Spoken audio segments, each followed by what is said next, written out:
I've been. All the places and spaces I've been. Making a way out of no way. In New York City, urban renewal plans are nothing new, such as was taking place in 1955 in the Bowery. And if you're going to have an urban renewal at that time, that meant demolishing the 3rd Avenue L train, which blocked out the entire sunlight that ran up and down this street.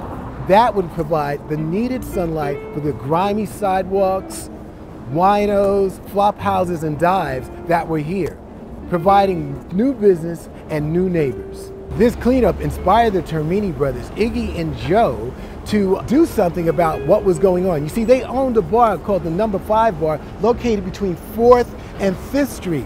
They wanted to be the welcoming committee for painters, artists, actors, and musicians, a place to hang out and have drinks. The new bar, or I should say renamed bar, relaunched in 1956 by the Termini brothers and was going to be called the 5 Spot Cafe, a spot. How typical in New York City. But there was one thing missing. It was music. And so the Termini brothers hired their first musician, pianist Cecil Taylor, and his quartet, He of Free Jazz, in 1956. The 5 Spot Cafe began hiring more and more musicians. And what was unique about the 5 Spot Cafe, every musician that played here did residence of at least 2 months so that they would develop an audience, and every time they would come back, that audience would be there. In 1957, that really changed when the great Thelonious Monk came with John Coltrane, Wilbur Ware on bass, and drummer Shadow Wilson. You see, they played there for 6 months. After that came the great alto saxophonist Ornette Coleman and Charles Mingus. Now, what was unique about Charles Mingus, every time he played here, and if somebody was making noise or making comments, Mingus would get off the stage, walk up to you and say, "Pay attention." The 5 Spot Cafe was really a great place. It was really a neighborhood bar.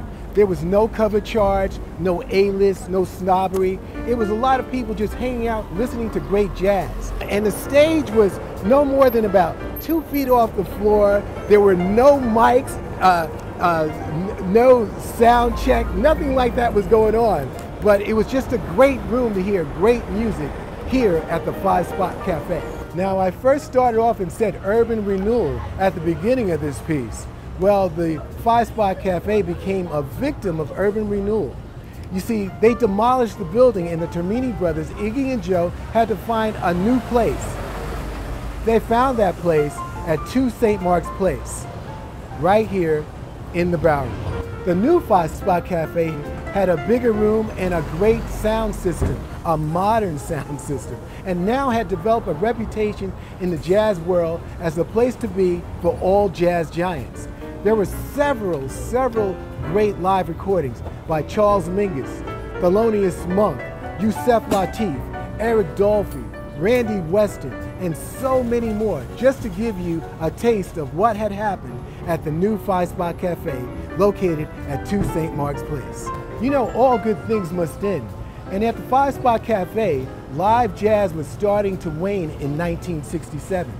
It was said that as the club was starting to end its heyday, on one particular night they had drummer Max Roach, singer Abby Lincoln, and the great Freddie Hubbard playing to an audience of 5 at 3 a.m. The Termini brothers finally closed it. And the Termini brothers are to be saluted for having this great jazz club called the 5 Spot Cafe and supporting live jazz. Urban renewal?